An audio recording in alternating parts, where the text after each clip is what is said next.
Good morning, yarn tubers. Welcome back to Dana's Wonderlust Crochet.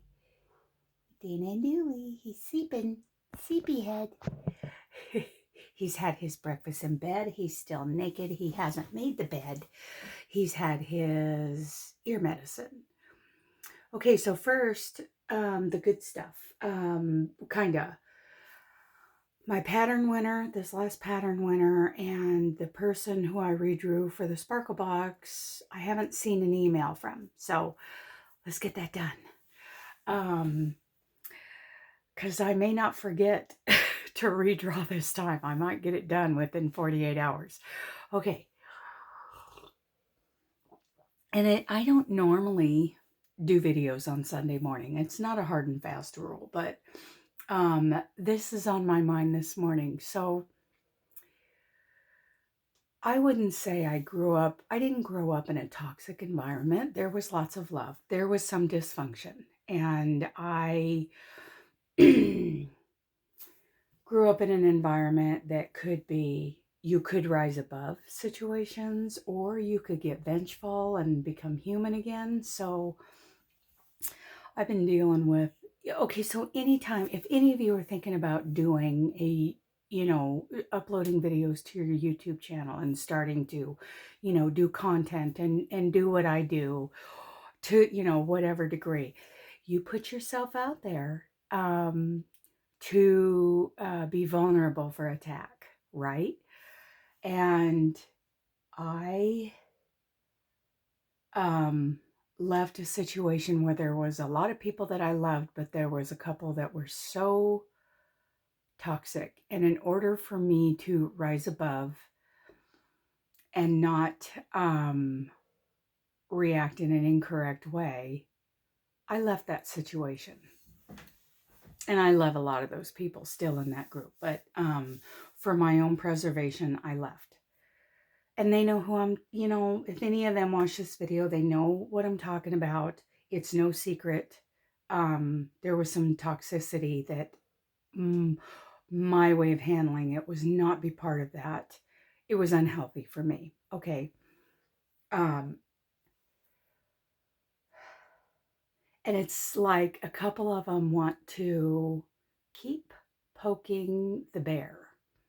And have you ever had that person within your circle who, there's a word for it these days, but growing up, I didn't have a word for it, but who like to gather more people to their side. And I call them the flying monkeys, which isn't very nice. And it isn't a good description because a lot of those people don't understand what they're dealing with, that this person is gathering, that this person needs to have their soul fed. And by dragging people away from you and making you look less than favorable. Okay. And quite honestly, we need to feel sorry for that person because that is a clinical personality disorder and it runs deep. And they even, it's on the spectrum now for that particular disorder. And a lot of times it's combined with another one.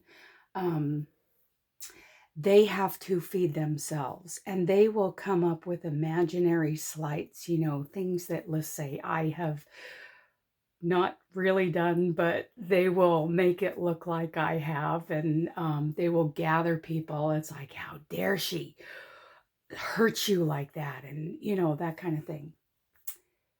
And even people who are pretending to be my friends at the moment will do things. They don't even realize they're doing it to please the person with the personality disorder because they don't have the experience with these kind of people enough to recognize the signs. It's hard to see. My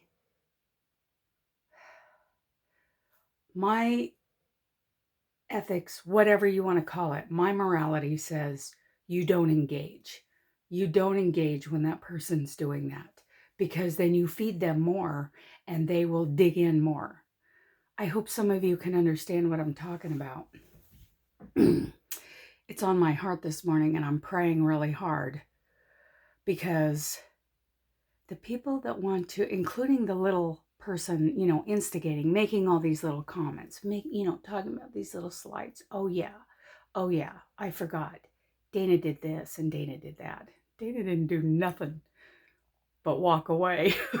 Dana didn't do nothing. But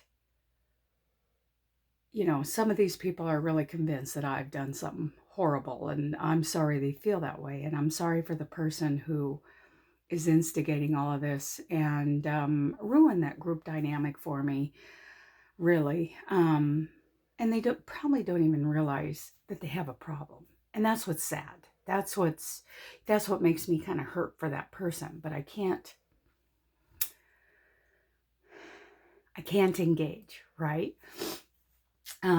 Because, and here's why, and I want to know how you guys handle this, because what I believe is that it is wrong to be vengeful, to be reactive, to engage in these things like this video. It is wrong to, fight back. That the classiest, most mature, healthiest way to handle it is to rise above it when they actually go out of their way to poke at me.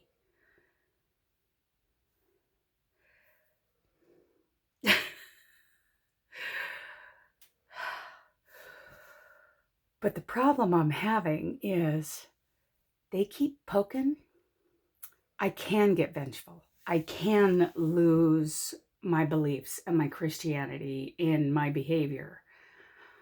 Don't poke the bear, because, man, I will pull out every ugly stop. When I lose control and I get that angry, don't poke me, because if you do, I will lose my sense of morality and I will go dark and deep. So that's what I deal with. And I want to know, some of you may have been, raised in a Christian household or became Christians, later in life, and dealt with, things that we read that we are to rise above. Don't rebuke the scoffer. Don't, rebuke the fool.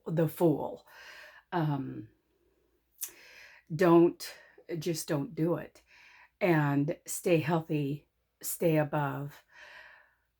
I want to hear from you guys. How, do you go to that dark place and do you go on the attack? If you do, how do you bring yourself out of it? Because, yeah, doing my best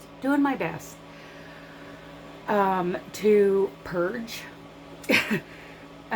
purge, any form of contact from people, unfortunately, from people who don't see, who don't have the experience with this kind of person, and don't see when others start to fall in line with it and join the crowd, and how they themselves are doing it. How do we...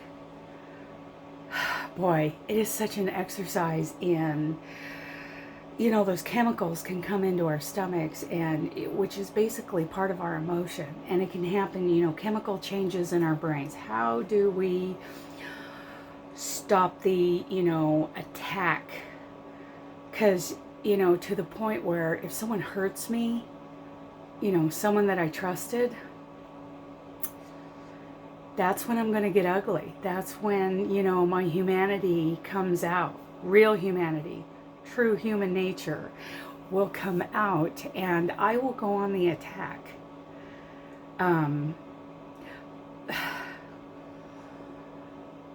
There are so many things I could do, I mean, how do you deal with someone who in your, your intimate little group, who has been a part of your intimate little group for a couple of years?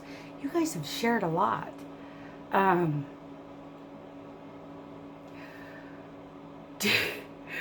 just saying, toxic people, you may not realize you're being toxic.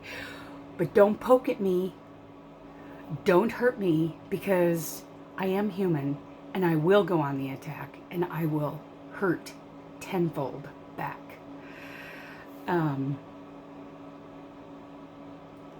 It's just, you know, part of my still growing, still, you know, trying to rise above. I do recognize that I have it in me to hurt somebody back, and it's not ideal. In the end, it doesn't help anybody, but yeah. And the reason for this video is not to threaten the fools, the people who, you know, have hurt me. It is to say, I'm doing my best to not hurt back, to be better than that, to rise up. How do you guys rise up? Maybe it's always been in your nature, because it hasn't always been in mine. I was not raised in a Christian household. I was not raised to not fight back. Let's hear from you guys. Yeah. What else is going on? It is Sunday. I'm getting ready for church. And tomorrow, well, this afternoon, I'll get back on the truck and I'll have a load probably either by the end of the day or sometime in the morning. Probably going to California, and I am going to do my best not to complain, because I don't have a lot of time left with night transportation. They shouldn't send me to the Bay Area. I know we've got some loads going to the Bay Area, and I know people who used to do those loads. And the person who used to do those loads at the time was like a 12-year veteran. He's like a 15-year veteran now. And as soon as the company started sending less experienced drivers to do those loads, they lost the contract, because it is a hard technical delivery to get your truck into those areas without having an incident. And yeah, the company lost that contract. Well, now it looks like Night Transportation has that contract. And I tried to tell my DM the other day, look, you need better truck drivers for that. You want someone to go into Bayside in the Bay Area? You need experience. I mean, not just 3 or 5 year drivers. We're talking 10-year drivers. You need your million milers to go into those spots. And if they try to send me one, they're going to hear about it, because it not only will hurt the company, it sets me up for failure. So that's what I'm worried about right now. I'm going to tell them, look, you need your million milers going in there. I know. Because I saw what happened. Okay, so tell me, how do you guys deal with this? How do you rise above? Do you not rise above? And I don't want revenge tactics. I just want to know, you know, is that a struggle you have of not attacking back? I love you guys. Bye.